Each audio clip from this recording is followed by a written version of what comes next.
Hello বন্ধুরা, কেমন আছো সবাই? আশা করছি খুব ভালো আছো এবং খুব ভালোভাবে প্রিপারেশন নিচ্ছ। আমি মনোজ তন্তু ভাই, আরেকটা নতুন ক্লাসে তোমাদের সবাইকে স্বাগত। তো আমরা ইলেকট্রিক্যাল মেশিন শুরু করেছিলাম। ইলেকট্রিক্যাল মেশিনে আমাদের ট্রান্সফরমার চলছিল, সিঙ্গেল ফেজ ট্রান্সফরমার। এবং ট্রান্সফরমারের আমরা অলরেডি 8টা ক্লাস কমপ্লিট করেছি। 8টা ক্লাসে আমরা অনেক কিছু শিখেছি। আজকে আমাদের 9 নম্বর ক্লাস শুরু হচ্ছে। আজকে আমরা ট্রান্সফরমারের ভোল্টেজ রেগুলেশনটা খুব ভালো করে দেখব, যে ট্রান্সফরমারের ভোল্টেজ রেগুলেশনের ফর্মুলাসগুলো কীভাবে আসে এবং ভোল্টেজ রেগুলেশনটা এই জিনিসটাই বা কী। তো সেই জিনিসগুলো আজকে খুব ডিটেলে আমরা আলোচনা করব এবং এখানে অনেক কিছু ফর্মুলাস থাকে, সেই ফর্মুলা থেকে কিন্তু তোমাদের ছোটো ছোটো কোশ্চেন আসে, নিউমেরিক্যাল আসে। তো সেগুলো আমরা দেখার চেষ্টা করব এবং আমরা দেখব যে যদি নিউমেরিক্যাল আসে তাহলে আমরা কীভাবে সলভ করবো, এখানে আমাদের সূত্রগুলি কী কী আছে। তো খুব ডিটেলে আমরা দেখতে চলেছি এবং খুব ইন্টারেস্টিং হতে চলেছে তোমাদের ক্লাসটা। তো বন্ধুরা চলো শুরু করি। তাহলে আগে প্রথমে আমরা দেখবো যে ভোল্টেজ রেগুলেশন। দেখো, ভোল্টেজ রেগুলেশন সেটা মেশিনের ক্ষেত্রে হোক বা আদার্স কোনো ট্রান্সমিশন লাইনেও আমাদের ভোল্টেজ রেগুলেশন পাই, তাহলে সেক্ষেত্রে হোক ভোল্টেজ রেগুলেশনের ফর্মুলা কিন্তু প্রায় একই। ভোল্টেজ রেগুলেশন যেটাকে আমরা ভি আর দ্বারা ডিনোট করে থাকি। তাহলে ভোল্টেজ রেগুলেশনটা কি? ভোল্টেজ রেগুলেশন দেখো, আমরা যে ভোল্টেজটা কোনো সাপ্লাই দিচ্ছি এবং যেটা আমরা আউটপুটে পাচ্ছি, মানে ইনপুট ভোল্টেজ এবং আউটপুট ভোল্টেজের মধ্যে যে ডিফারেন্সটা, সেটাকে আমরা অ্যাকচুয়ালি ভোল্টেজ রেগুলেশন বলবো। এবং পার্সেন্টেজ ভোল্টেজ রেগুলেশন দেখি তাহলে ওটা 100% দিয়ে গুণ করবো। মানে আমরা যে ভোল্টেজটা দিচ্ছি এবং যে ভোল্টেজটা আমরা আউটপুটে পাচ্ছি, সেই ভোল্টেজের মধ্যে যে ডিফারেন্সটা, সেই ডিফারেন্সটাকে অ্যাকচুয়ালি আমরা ভোল্টেজ রেগুলেশন বলবো। ঠিক আছে? তাহলে এই ভোল্টেজ রেগুলেশনটা বেশি হওয়া ভালো না কম হওয়া ভালো? তাহলে আমাদের অবশ্যই ভোল্টেজ রেগুলেশন কিন্তু কম হওয়া ভালো, কারণ যত ভোল্টেজ রেগুলেশন বেশি হবে তত কিন্তু আমাদের মেশিনের পক্ষে সেটা খারাপ। তাহলে সেখানে আমাদের এফিসিয়েন্সিটা কমে যাবে।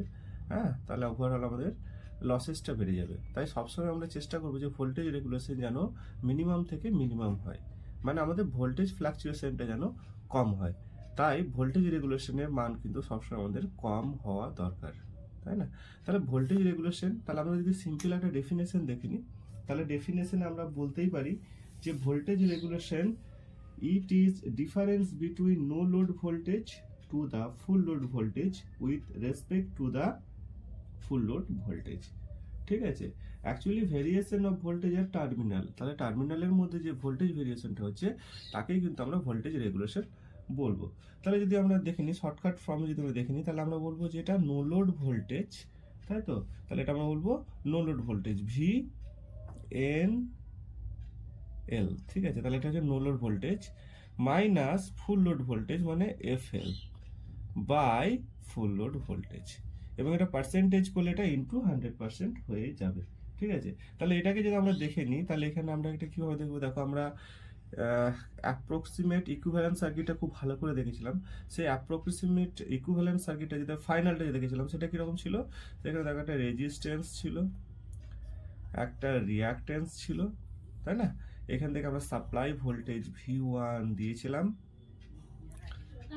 আর এখানে আমরা একটা V2 ড্যাশ যেটা পাচ্ছি সেটা হচ্ছে আমাদের কি, এটা হচ্ছে আমাদের আউটপুট ভোল্টেজ, মানে এটা ইনপুট ভোল্টেজ, এটা আউটপুট ভোল্টেজ। এবং এই যে কারেন্টটা দেখো, এটা তো সিরিজ সার্কিট, তাহলে কারেন্ট আমাদের এখানে কি হবে, এখানে বলবো যে I1, এবং এই I1টাকে আমরা বলছিলাম যে I2 ড্যাশ, একই জিনিস, সিরিজে কারেন্ট ইকুয়াল থাকে। রেজিস্ট্যান্স, তাহলে এটা রেজিস্ট্যান্সটা কি প্রাইমারি এবং সেকেন্ডারি দুটোকে একসাথে করা হয়েছে, তাই এটা বলবো আর ইকুইভ্যালেন্ট। আর এটা কি হবে, এটা হচ্ছে রিয়াক্ট্যান্সটা রয়েছে, তাই প্রাইমারি এবং সেকেন্ডারি দুটোকে একসাথে আমরা অ্যাড করেছি, তাই এটা হচ্ছে আইএক্স ইকুইভ্যালেন্ট, যে এক্স ইকুইভ্যালেন্ট আমরা লিখতে পারি। তাহলে এইটা হচ্ছে আমাদের ফাইনাল অ্যাপ্রক্সিমেট ইকুইভ্যালেন্ট সার্কিটটা পেয়েছিলাম। তাহলে সেখান থেকে যদি আমরা দেখে নিই তাহলে V1 ইজিক্যাল টু আমরা কি বলতে পারি, এখান থেকে যদি আমরা কেভিএল অ্যাপ্লাই করি তাহলে V1 ইজিক্যাল টু এই একটা ভোল্টেজ ড্রপ প্লাস এখানে একটা ভোল্টেজ ড্রপ প্লাস এই একটা ভোল্টেজ ড্রপ, তাই না? তাহলে তিনটে ভোল্টেজ ড্রপকে একসাথে আমরা যদি যোগ করি তাহলে আমরা V1 পাবো। তাহলে V1 ইজিক্যাল টু হবে I1, সরি এটা করে দাও, I1টাকে দেখুন, আগে V1 ড্যাশটা করে দাও, V2 ড্যাশটাকে, তাহলে V2 dash plus I1 R equivalent plus I1 X equivalent, তাই না? X equivalent. তাহলে এই যে V1টা রয়েছে, V1টাকে আমরা কি বলবো, V1টাকে আমরা বলবো যে তোমার নো লোড ভোল্টেজ, ভি ওয়ানটাকে, তাই না? ভি ওয়ানটাকে যখন আমরা ভোল্টেজ যখন দেবো না কোনো আমাদের লোড যখন আমরা অ্যাপ্লাই করবো না সার্কিটে, তখন যে ভোল্টেজটা পাবো সেটাকে আমরা বলবো যে নো লোড ভোল্টেজ, যেটাকে আমরা ভি ওয়ান দিয়ে রিপ্রেজেন্ট করবো। ভি টু ড্যাশটা কি? ভি টু ড্যাশটা যখন আমরা লোড অ্যাপ্লাই করবো আমাদের ট্রান্সফর্মারের মধ্যে, তখন আমরা এটাকে বলবো ফুল লোড ভোল্টেজ বা ভি টু ড্যাশ। তাহলে এখানে ভি ওয়ান এবং ভি টুটা বুঝতে পারলাম। তাহলে এই জায়গাতে আমরা অ্যাপ্লাই করতে পারি, এখানে আমাদের কি বলেছিলাম? No load voltage. তাহলে নো লোড ভোল্টেজ মানে কি? ভি ওয়ান, তাই না? V one minus minus V two dash. V two ড্যাশটা কি আছে? Full load voltage. তাহলে এখানে আমরা বলতে পারি যে V two dash by V two dash. তাহলে আমাদের ভোল্টেজ রেগুলেশনের যে ডেফিনেশন, সেই ডেফিনেশনে যদি আমরা ফর্মুলাস দেখে নিই, তাহলে ফর্মুলা আমরা এটাকেই বলতে পারি যে V one minus V two dash by V two dash. তো চলো এটাকে আমরা খুব ভালোভাবে সলভ করে দেখব। যদি আমরা এটার ফেজার ডায়াগ্রাম করি, ঠিক আছে, এটাকে দেখি একদম ডিটেলে দেখি, তাহলে কীভাবে দেখবো। তো চলো নিচে আমরা এই জায়গাটা একটু মুছে দিই, দিয়ে আমরা এটা ভালো করে দেখতে চলেছি যে কীভাবে এটা হয়। ঠিক আছে, তো ফেজার ডায়াগ্রাম থেকে আমরা শুরু করবো, এটাকে কীভাবে করবো। তো চলো এখানটা একটু মুছে দিই। তাহলে ফেজার ডায়াগ্রামটা যদি আমি এইদিকে তোমার দেখাই, তাহলে কীরকম হবে। এখান থেকে যদি ফেজার ডায়াগ্রাম দেখি, এবং এটা অলরেডি এটা দেখবো ল্যাগিং পাওয়ার ফ্যাক্টরের জন্য। ল্যাগিং পাওয়ার ফ্যাক্টর মানে কী হবে? এখানে ভোল্টেজটা থেকে কারেন্টটা লিড করবে, তাই না? ল্যাগিং সরি সরি সরি বারবার ভুল বলছি। এখানে ভোল্টেজটা থেকে কারেন্টটা ল্যাগ করবে, মানে ভোল্টেজটা থেকে কারেন্টটা পিছিয়ে থাকবে, তাই তো? ল্যাগিং পাওয়ার ফ্যাক্টরের জন্য। তাহলে দেখো এর প্রথমে আমরা কী পাবো? আমরা যদি ফেজার ডায়াগ্রাম করি, ফেজার ডায়াগ্রাম করে আমরা খুব ভালোভাবে শিখেছি। তাহলে ভি টু ড্যাশটাকে আমরা 0 ডিগ্রি রেফারেন্সে রাখবো। তাহলে 0 ডিগ্রি রেফারেন্সে যদি রাখি, তাহলে চলো একটু খুব সুন্দর করে দেখানোর চেষ্টা করি। এটা হচ্ছে তোমার ভি টু ড্যাশ, ঠিক আছে? এটা হচ্ছে ভি টু ড্যাশ।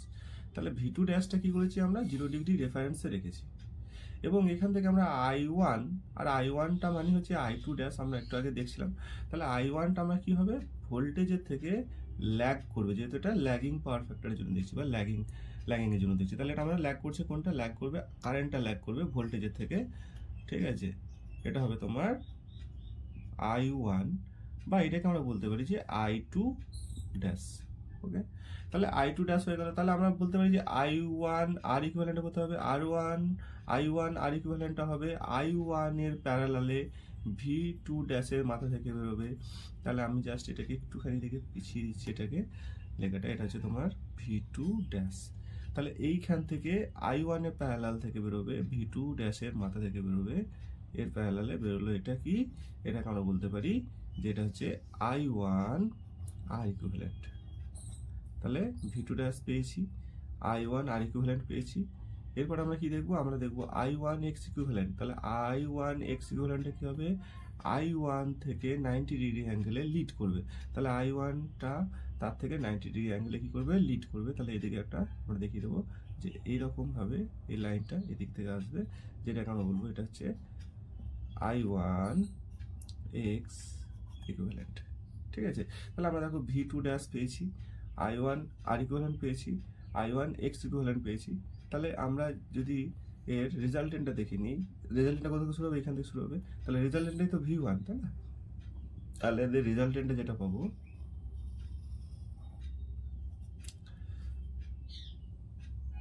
রেজাল্টেন্টে যেটা পাবো সেটাই হচ্ছে তোমার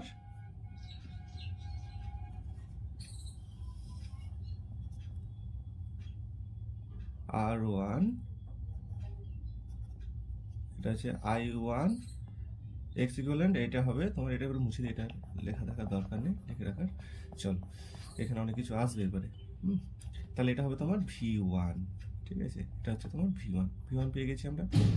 ওকে, তাহলে ভি ওয়ান পেয়ে গেলে দেখো জাস্ট এবার আমরা কি করবো? এটাকে জাস্ট একটু এক্সটেন্ড করবো, মানে এক্সটেন্ড করবো মানে এটাকে আমরা একটু নিচের দিকে প্যারালালি, মানে এটাকে একটা নিচের দিকে নামাবো, ঠিক আছে?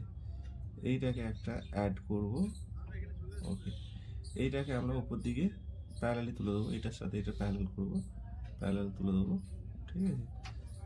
ভি টু ভি ওয়ানটা আমি জাস্ট এদিকে লিখে দিচ্ছি যে এটা হচ্ছে তোমার ভি ওয়ানের লাইনটা, আর এখান থেকে এটাকে সোজা টেনে দেবো, ঠিক আছে? মানে অ্যাকচুয়ালি এই মাথাতে এটা সবার অ্যাড হবে, ঠিক আছে? এটা চলো ভালো করে একটু করে দিই।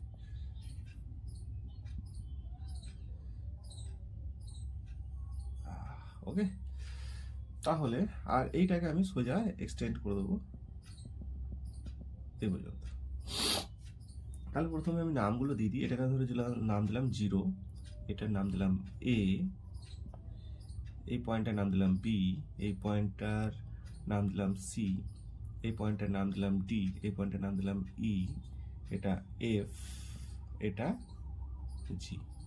ঠিক আছে, তাহলে দেখো এখান থেকে এটা হচ্ছে A আর এখান থেকে এটা C, তাই না? তাহলে আমি জাস্ট এখানে নামগুলো দিয়ে, এটা হচ্ছে থিটা। থিটা কি? V2 ড্যাশ এবং I1 বা I2 ড্যাশের যে অ্যাঙ্গেলটা হবে সেটা হচ্ছে থিটা। তাহলে এটা যদি থিটা হয় তাহলে এই যে কোণটা পাবো এই কোণটা আমরা থিটা পাবো, তাই না? এটাও থিটা হবে। আর খুব যদি ভালো করে দেখি তাহলে দেখো এই যে কোণটা পাবো এই অ্যাঙ্গেলটা, এটাও কিন্তু থিটা অ্যাঙ্গেলই হবে, এটাও কিন্তু থিটা অ্যাঙ্গেলই হবে, তাই না? তাহলে এটা যদি থিটা অ্যাঙ্গেল হয় তাহলে দেখো এখান থেকে একটু ভালো করে দেখো, একটু ঠান্ডা মাথায় দেখবে।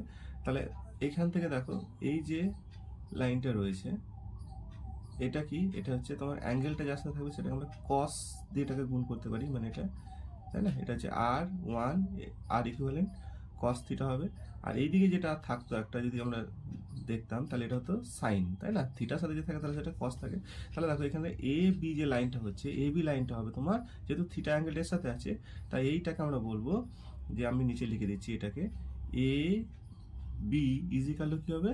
এটা তো রেজাল্টেন্ট, তাহলে এটা হবে I1 R equivalent cos theta. তাহলে যেটা রেজাল্টেন্ট থাকে সেটা থিটার সাথে কি থাকে? কস থিটা অ্যাড করা থাকে। আর যেটা আমাদের থিটা থাকবে না, মানে তোমার অ্যাঙ্গেলটা থাকবে না, এটা যদি এদিকে একটা লাইন থাকতো এই লাইনটার সাথে আমরা কি বলতাম? সাইন থিটা বলতাম, তাই না? সেম হতে দেখো, দেখো এটার সাথে একটা কি আছে? থিটা অ্যাঙ্গেল অ্যাড করা আছে, থিটা অ্যাঙ্গেল। তাহলে এই যে রেজাল্টেন্টটা কি আছে? I1 এক্স ইকুইভ্যালেন্ট, তাহলে এটা কি হতো? এটা হতো তোমার কসের, তাই না? কসের। আর এই ওপরের দিকে দেখো এটা কি? সাইনের। তাহলে I1 X equivalent sine theta হবে। তাহলে এফ জি যেটা আছে, এফ জি, দেখো এফ জি, তাহলে F G is equal to, এটাকে আমরা বলতে পারি I1 X equivalent sine theta. আর এফ জির সাথে প্যারালালে কি আছে?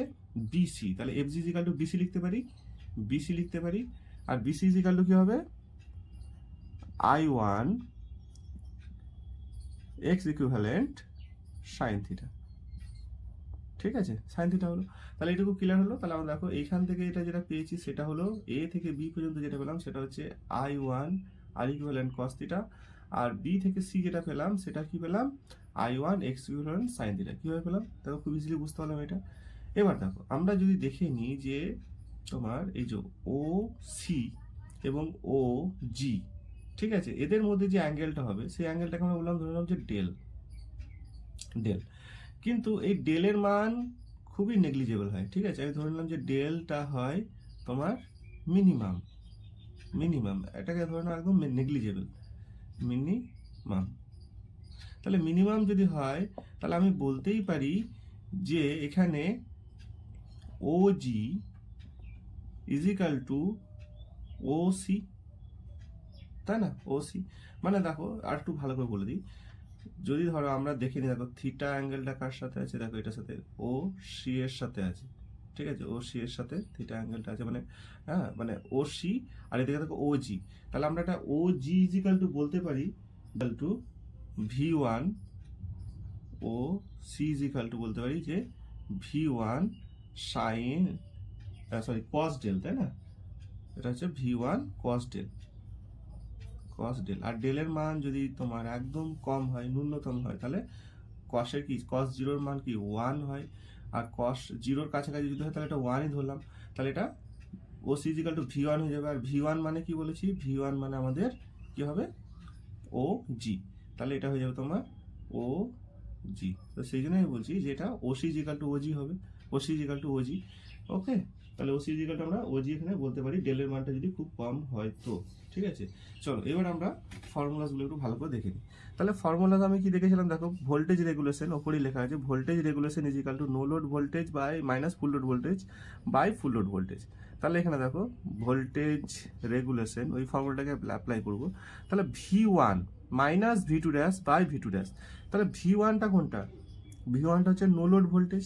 তাহলে V1টা কোথায় আছে? দেখো এখানে নো লোড ভোল্টেজ কি আছে? দেখো ও সি। এখন তো আমরা ও সি পেয়ে গেছি, এটা ও সি। তাহলে নো লোড ভোল্টেজ হচ্ছে ও সি, ওসি।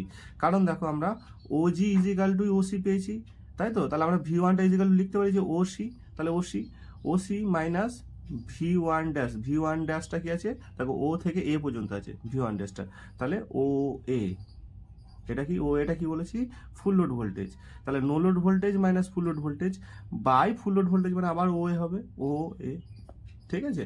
তাহলে দেখো এখান থেকে আরেকটু ভালো করে দেখে নিই, তাহলে ওসি মানে কি আছে, ওসি মানে হচ্ছে দেখো ওসি থেকে যদি আমরা ও এটা সি, ওসি থেকে যদি আমরা ও এটা বাদ দিই তাহলে কি পড়ে থাকবে এ সি পড়ে থাকবে, এ সি, তাহলে এটা ইজিক্যাল টু বলতে পারি যে এসি এসি বাই ও এ, ঠিক আছে? আবার দেখো এসি মানে কি হবে এ আর সি, তাহলে এসি মানে হচ্ছে এ বি প্লাস বিসি, তাহলে আমরা বলতে পারি যে A B plus BC by কি হবে বাই ও এ, এটা লেখা যায়, এটা লেখা যায়। তাহলে V R equal to voltage regulation equal to দেখো এবি মানে কি বলেছিলাম, দেখো এবি মানে দেখো লেখা আছে এবি মানে হচ্ছে I one R equivalent cos theta, তাহলে লিখে দাও এখানে, তাহলে এটা আমরা বলতে পারি যে I one R equivalent cos theta minus, sorry এটা প্লাস করতে গেল, এটা মাইনাস হবে, তাহলে মাইনাস কি হবে এটা ওই যে বিসি, বিসি মানে কি আছে I one X equivalent sine theta by কি হবে বাই ও এ, ও এ মানে কি, ও এর মানে হচ্ছে V two dash, V two dash. তাহলে খুব ভালো করে দেখো ভোল্টেজ রেগুলেশনের যে ফর্মুলা পেলাম সেই ফর্মুলাটা খুব ইজিলি আমরা পেয়ে গেলাম, যেটা হচ্ছে R equivalent I one R equivalent cos theta minus I one X equivalent sine theta by V one V two dash, এবং এটা এরপরে আমরা দেখবো যেটা সেটা হচ্ছে যে কন্ডিশন ফর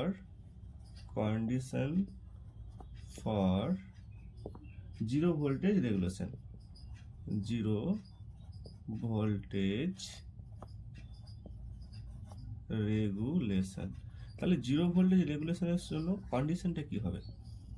ওকে, তাহলে ভোল্টেজ রেগুলেশনের ফর্মুলা তো আমরা পেয়ে গেছি, voltage regulation V R equal to আমরা পেয়ে গেছি যে কি পেয়েছিলাম আমরা I one R equivalent cos theta minus I one X equivalent sine theta by V two dash.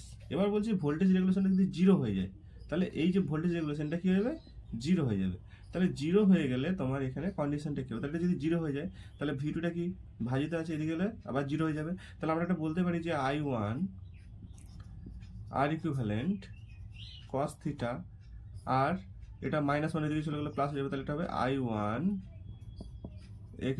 X equivalent sine theta, তাই না? তাহলে দেখো এটা যদি জিরো হয়ে যায় মানে এটা ধরো জিরো হয়ে গেছে, এটা জিরো হয়ে গেছে, তাহলে জিরো হয়ে গেলে এটা যখন এদিকে যাবে এটা জিরো হয়ে যাবে, তাহলে এইটা ইজিক্যাল টু এটা বলতে পারি, সেটাই আমি লিখেছি যে I one R equivalent cos theta equal to I one X equivalent sine theta, এটা ইজিক্যাল টু জিরো হয়ে যাবে।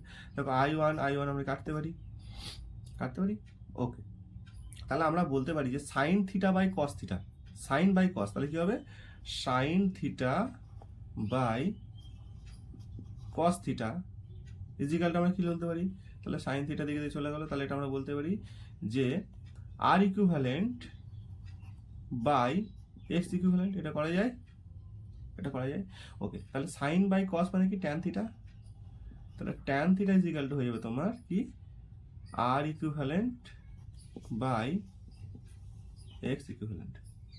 আবার যদি থিটার মানটা দেখিনি তাহলে কন্ডিশন ফর জিরো ভোল্টেজ রেগুলেশনের থিটার মানটা কি হবে, যদি ট্যান থিটার মান হবে এটা আর ইকুইভ্যালেন্ট বাই এক্স ইকুইভ্যালেন্ট, যদি আমি থিটার মানটা বের করি তাহলে থিটা ইজিক্যাল টু কি হবে, থিটা ইজিক্যাল টু যাবে tan inverse R equivalent by X equivalent, তাহলে এইটা হচ্ছে তোমার কন্ডিশন ফর জিরো ভোল্টেজ রেগুলেশনের ফর্মুলা, ভেরি ইম্পর্টেন্ট, ঠিক আছে? তাহলে এটা কি থিটার মানটা কি হবে, থিটার মানটা হবে tan inverse R equivalent by X equivalent, কখন হবে যখন হবে তোমার condition for voltage regulation zero voltage regulation. এবার যদি আমরা দেখে নিই যে condition for maximum voltage regulation,